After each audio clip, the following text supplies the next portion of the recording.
productive, and it requires that we should have access to markets. And therefore, the feasibility study, detailed engineering design, was done in March 2018, and I've been pursuing this. So we are wondering why this road is not prioritized and budgeted for so that we can generate more money for this country. My prayers. Number one, my prayer is that Minister of Finance, actually the Prime Minister through the Minister of Finance through the Prime Minister should update this House on the progress made in pursuing some money for tarmacking this road from Badea, the Arab Bank based in Khartoum. Then, number two, this government should find money in this budget so that we can work on that road to generate more money for the country. Number three, there were two bridges that were done on that road, Wariki Bridge and another one in Vora. We want the Minister of Works to come and update this House why the project stalled, and yet there are 7 other bridges to be done. This is very important. And lastly, in addition to that Nebi to Vora Road, there is this road from Panyimur to Pakwach along the Nile, which is a tourism and security road. We want to pray that it should be included as an oil road because they are prospect. I'm a natural resource person. There are prospects of oil along the Nile. I beg to submit. Thank you very much. Let the Minister for Works respond to this matter on Thursday next. I beg, Right Honorable Speaker, I beg to lay this report of the consultancy services for feasibility study and detailed engineering design of selected national roads, Lot 4, Lot 2, Nebi, Goli, Paida, Zombo, Zeu, War, Vora, Lia, or Dramachako Road. I beg to submit. Where did you get it from? From Uganda National Roads Authority. Okay, okay. Because I need the source. Yeah, okay. Thank you. But Honorable Saro Pende had just reminded me here the directive of the president when he was in Kasese that all roads linking border posts. But let the Minister for Works respond to this matter on Thursday during the Prime Minister's time, and we follow up on it, Honorable. I was in Paida, and from there, that time I was a government chief whip. I reported the Martin cabinet, and the president indeed talked about that area. It's an area that's a road we must give priority. When you go to that area of Zombo, it's an area we must give priority. Yes, Honorable Semju. Thank you very much, Mr. Speaker. Mr. Speaker, I raise on a matter of national importance regarding a government stock farm that Lieutenant General Saverino Kaindo Tafire has grabbed. And in the process of grabbing it, arrested the breastfeeding manager who he did not even allow to breastfeed. The most important thing, Mr. Speaker, when you are charged with custody and responsibility over a government, if we don't stop this level of impunity, we will wake up one day when, Mr. Speaker, you are also taking over Parliament and you will say someone has sold it to me. Because how can a government minister say that a government farm was sold to him?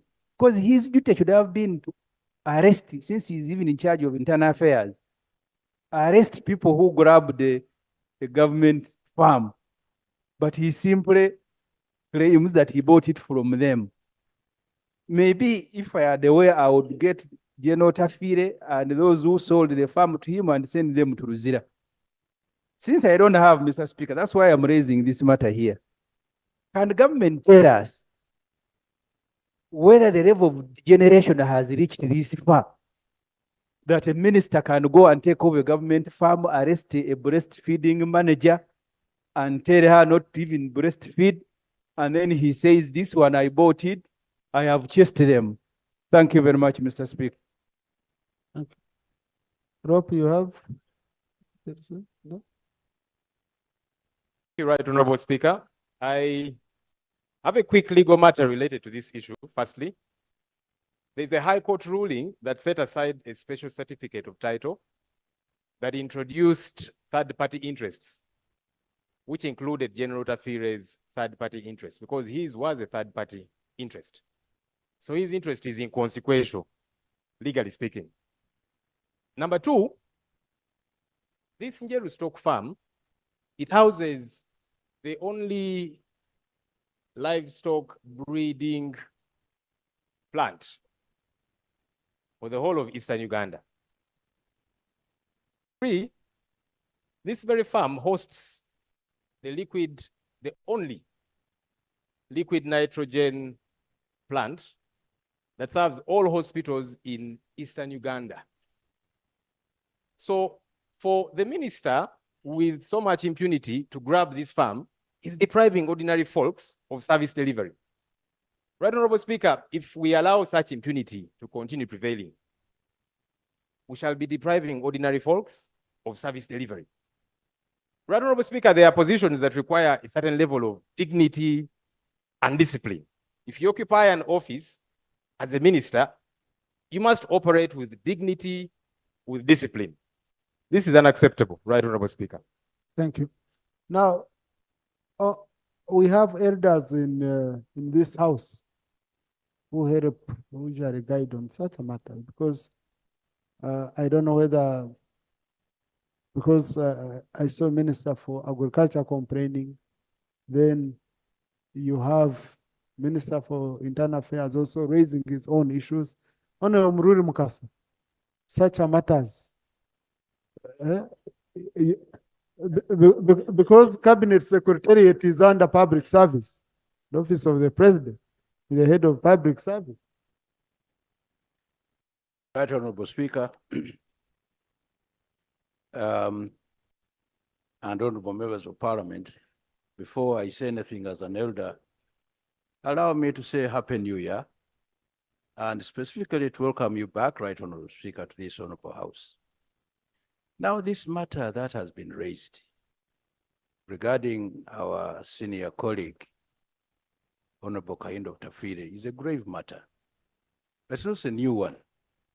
I think it's been around in the air for quite some time. And I think some legal steps were taken. We have just been updated by the Honorable Senyonyi about some of those legal steps that are taken.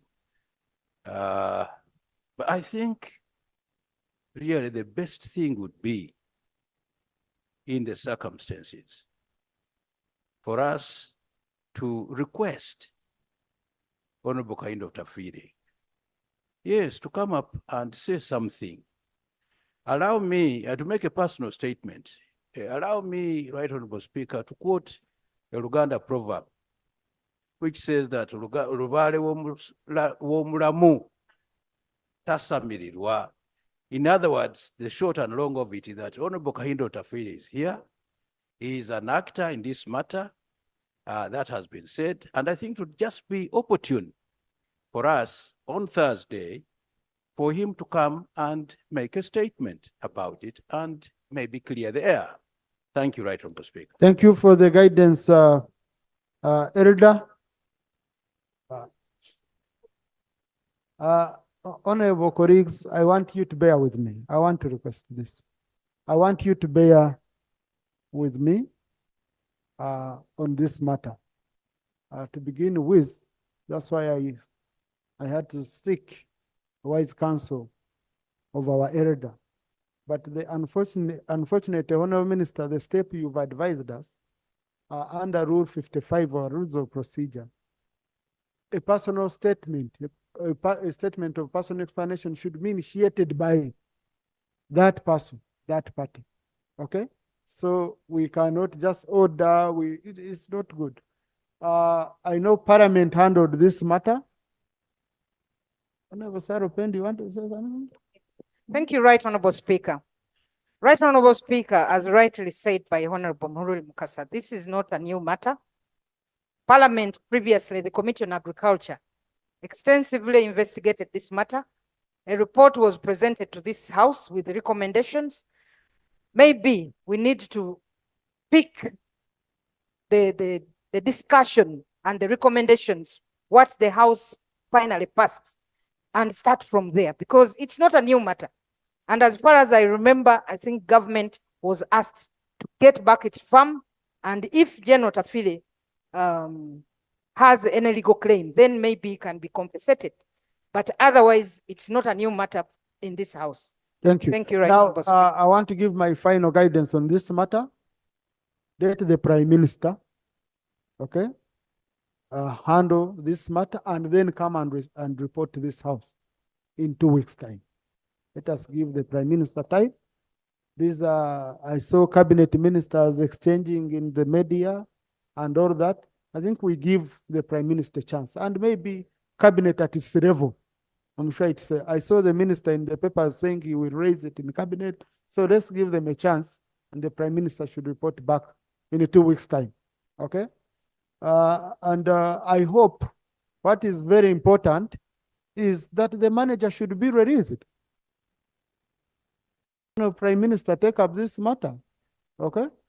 If a manager of a government facility is arrested by government for protecting the facility, please come in and save her. Just ensure she's released, she goes, she breastfeeds, as you sort out the issues with the general. Okay? Right, Honorable Speaker. Much obliged. We are going to Thank you. follow up the matter. Next item.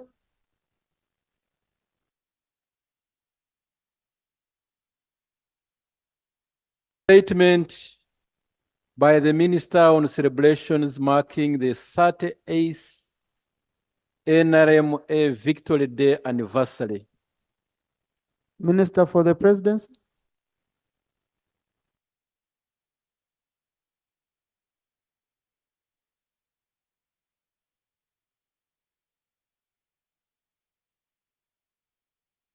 Thank you so much, Right Honorable Speaker. Right Honorable Speaker, let me join my colleagues to welcome you back to the House and wish you and colleagues a Happy New Year. Right Honorable Speaker, on behalf of the Minister for Presidency, I'm presenting a ministerial statement to Parliament on celebrations marking the 38th NRM Victory Day anniversary.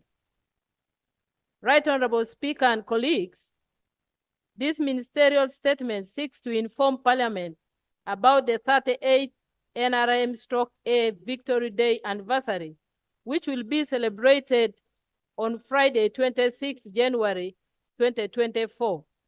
It is a day when our fellow countrymen and women, either dead or alive, fought for a fundamental change through a protracted people's struggle that lasted for 5 years under the visionary leadership of His Excellency Yoweri Kaguta Museveni. Right Honorable Speaker and colleagues, the 38th anniversary NRM Day celebrations will take place in Jinja City on Friday, 26 January 2024.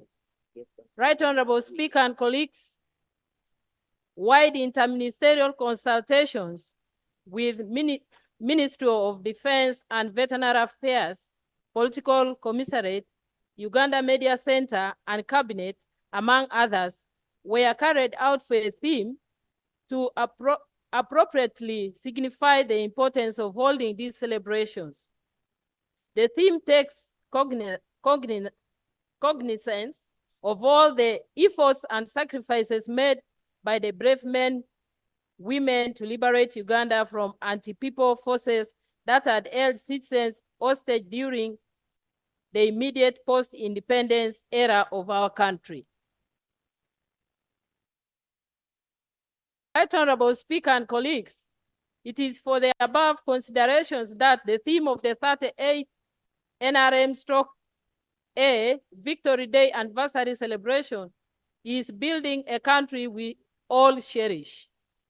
The proposed theme fits into the wider NRM manifesto, 2021-2026. Theme, in which His Excellency the President and NRM party committed to secure the future of all Ugandans over the next 5 years. Thus, the proposed theme for the 38th NRM Victory Day forms a basis to access and report back to the wider Uganda populace towards building and bequeathing a country we all cherish, and by extension, a point of reference within the region and the continent. Right Honorable Speaker and colleagues, an inclusive and detailed synopsis reflecting upon the aforementioned theme is being prepared. The synopsis will demonstrate how much the NRM has achieved in securing the livelihoods and future of Ugandans by building a foundation for Pan-Africanism, social economic transformation, democracy, and patriotism, which are the building blocks for Uganda to be cherished by those living today and those to come in posterity. This synopsis shall be circulated to all resident district commissioners, district chairpersons, and the chief administrative officers to guide their publicity programs on this auspicious occasion. Right Honorable Speaker and members, Thanksgiving prayers were held as follows. Friday, the 19th January 2024, prayers was held in all mosques.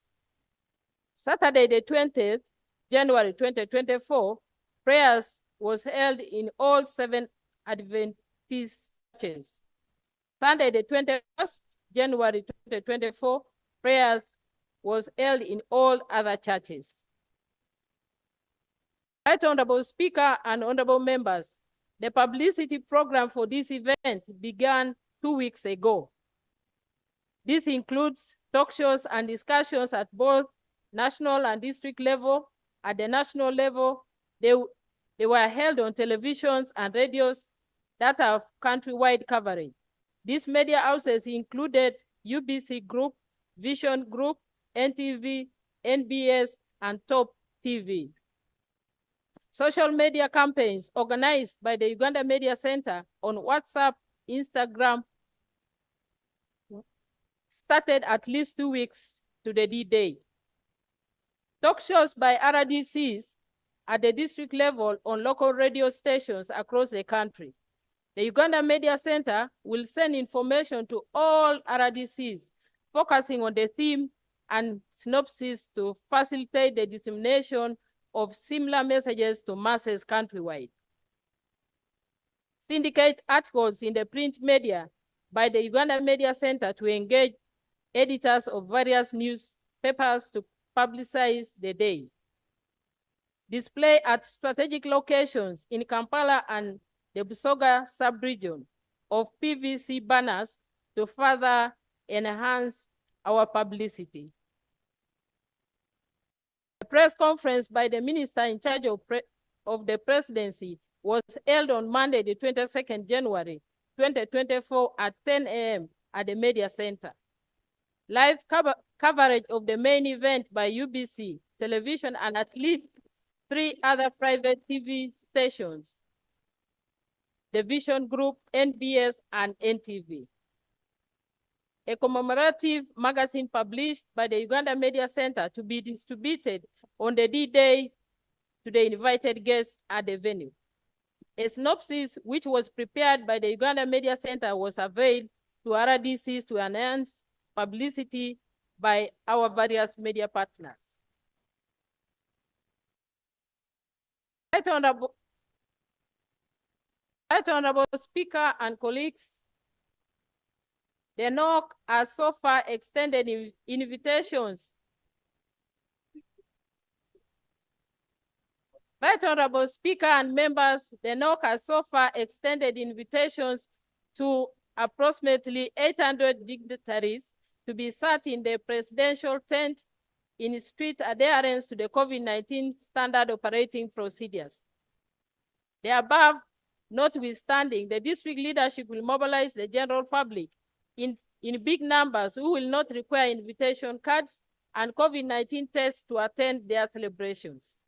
This will be seated in the 5,000-seater tent as well as 300-seater tents to shelter them from the sunshine rains. Honorable colleagues, the minister is presenting a statement as provided for under Rule 52. The content of her statement is her content. We can agree with it, might not agree, but let her finish her statement. Then we see how to treat it. Please, Honorable Minister, conclude. Right Honorable Speaker and colleagues, at the moment, the NOC has not received any indications of state visitors to grace the occasion. I will provide an update on this matter as new developments unfold. Arrangements have been made to serve all the invited guests with lunch and soft drinks and water on the D-Day at the venue. While on the other hand, NOC will make a provision for the general public to have a meal and drink which will be coordinated by Ginger Point of order. after the function. Mr. Speaker, you gave the Minister for Presidents an opportunity to present a statement on the liberation and the Liberation Day. He is now hearing in Parliament how many bottles of soda will be drunk, how many banners will be. Is she in order not to read the statement for which you gave her the opportunity? Honorable Minister, can you read the statement?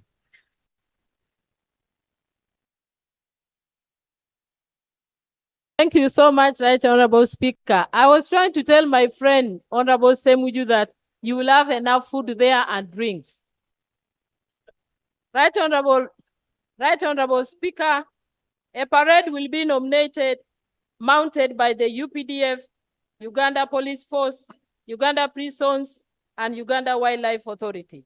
A total of 34 guards will be earmarked to participate in the parade. The breakdown is here below.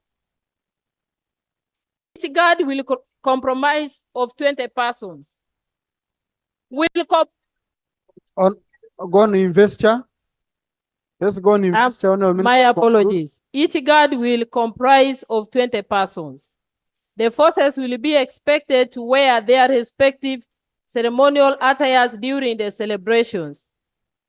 The disciplined forces will, in January 2024, start with the in-house rehearsals at their respective grounds, while joint rehearsals will start on the 20th. Right Honorable Speaker, in conclusion, I wish to urge all those persons invited to attend this function, especially the political leadership in Busoga sub-region, to turn up for this celebration. Right Honorable Speaker, I beg to submit on behalf of the Minister of Presidency. Thank you. Thank you. Thank you, Honorable Minister. Honorable colleagues, such a statements under Rule 52, brought over rules of procedure, may be debated. I have chosen that it shouldn't be debated. So it's very clear. It's an information statement. The information is very clear. Next item. Next item. Item 3 on the order paper, laying of papers, response of the opposition to the National Budget Framework paper for the financial year 2024-25, 2028-29. Yeah. Let the Shadow Minister lay, then I allow your point of procedure, Honorable Namuge. Shadow Minister. Thank you very much, Mr. Speaker. On behalf of the leader of the opposition, I beg to lay a response to the budget framework paper 2024-2025. Thank you. Thank you.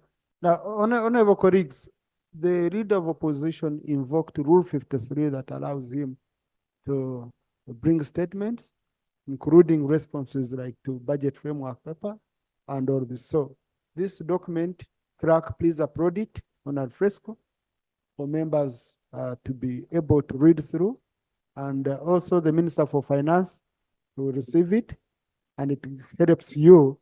You see points of which you can consider when you're doing the final budget estimates. And also the leader of opposition couldn't bring it early here because Parliament was in recess. But the shadow minister happens to be a member of the budget committee, and the views of opposition were presented to the budget committee. How they were handled, that's a matter for another day, for which we shall be getting an update once the report comes. So with that, it doesn't require us to again now refer this to the budget committee when the report is ready. So the issues were captured there. Just wanted that clarification to be made and put on record. So I'm going to suspend the House for 5 minutes so that the chair budget committee can come and present the next item. Oh, I had allowed Honorable Namuga, sorry. Before. Right, Honorable Speaker, I want to thank you. And I also join my colleagues to wish you a happy new year. But Right, Honorable Speaker, as you know, I was the Shadow Minister for Science, Information and Communications Technology.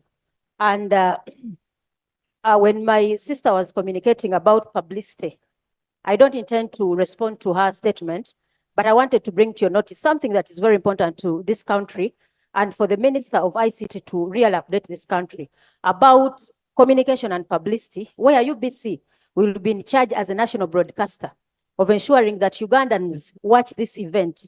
Right, Honorable Speaker, I want to inform this House that UBC Signet was cut off and we cannot have free to air. UBC is highly indebted, and the minister is comfortably seated here when his colleague is submitting about publicizing all these government events on a national media. Can the minister clarify why Ugandans cannot watch free-to-air TV using the UBC media? Thank you. Thank you. Now, Honorable Namuga is raising a very critical matter, because when we are moving from analog to digital, we were assured those ones who would not afford those pay-per-view pay stations would be able to get free-to-air channels, including UBC. And Signet, it's been off. Honorable Minister for ICT, an update for us?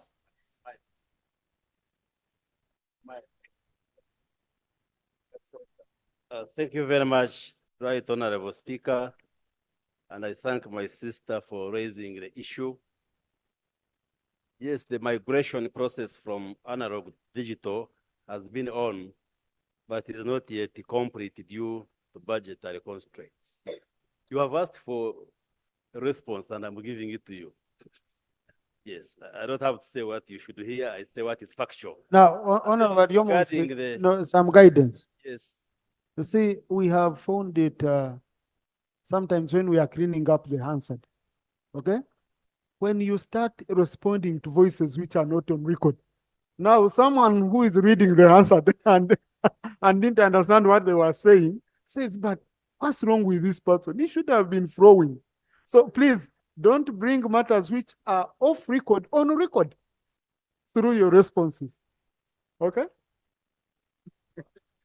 Thank you very much, Right Honorable Speaker, for the guidance. So I should be listened to in silence. Now, the issue that the Honorable Namuga is raising came as a result of the satellite company cutting off those free-to-air stations because UBC had failed to raise $1 million. But you recall we recently passed a supplementary budget which included resources for UBC to the tune of 24 billion. So that issue is being sorted out. And yes, we just passed the supplementary budget before we went for Christmas. So the payments are being done, and the free-to-air stations which had been cut off will be restored. Well, I got to come back and get the specific dates, because the The speaker has ruled that not interrupt me. Honorable Yomuns, please Yes. go ahead. Yeah. So we thank Parliament because Parliament approved the supplementary budget, and the management of UBC together with the Minister of Finance are doing the necessary payments so that that issue is restored. But also we got guidance from the President to starting this financial year for government to allocate at least 30 billion shillings to UBC, and part of the work will be to complete the migration process, and therefore those challenges will be sorted out as we allocate additional resources. Thank you. Maybe Now, if the- Honorable if the- colleagues, this is a very direct matter, if the please. speaker allows, I can. Let's, please. This is the matter. We passed a supplementary. Let's wait and see whether money has been released in the third quarter. But Okay. regarding the function for tomorrow, it's a national function and it will be relayed live by UBC and other media houses. Thank you. Now, Honorable Yomuns, I had expected that you would start by thanking Ugandans for allowing to put on smiles during NAM. Those who couldn't smile used pegs. Huh? Everyone was smiling. Yeah, you should. Yeah, with your guidance, Right Honorable Speaker, let me take the opportunity to thank Ugandans for having worked together so that we have successful summits, both NAM and the G77 plus China. I did make a comment that we should show hospitality and not hostility to the delegates. By the way, we always traditionally do it, that even when we have challenges, when the visitors come, you should not display those problems. And indeed, Ugandans complied. I therefore use the opportunity to thank all Ugandans, including parliamentarians, for smiling. And the smiling continues, even post-NAM. So thank you very much. Right, Honorable. Thank you. House suspended for 5 minutes so that we can have the chair budget committee coming in and we receive the report on the budget framework paper.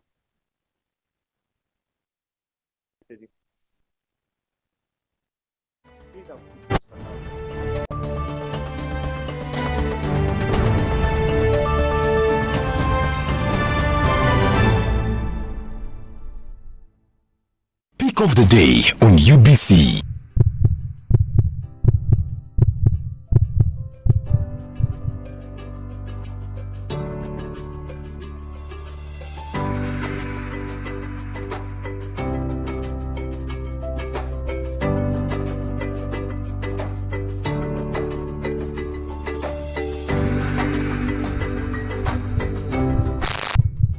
Was brought to you by MTN Momo Pay is the easy way to pay. Dial *165*3# or use the MTN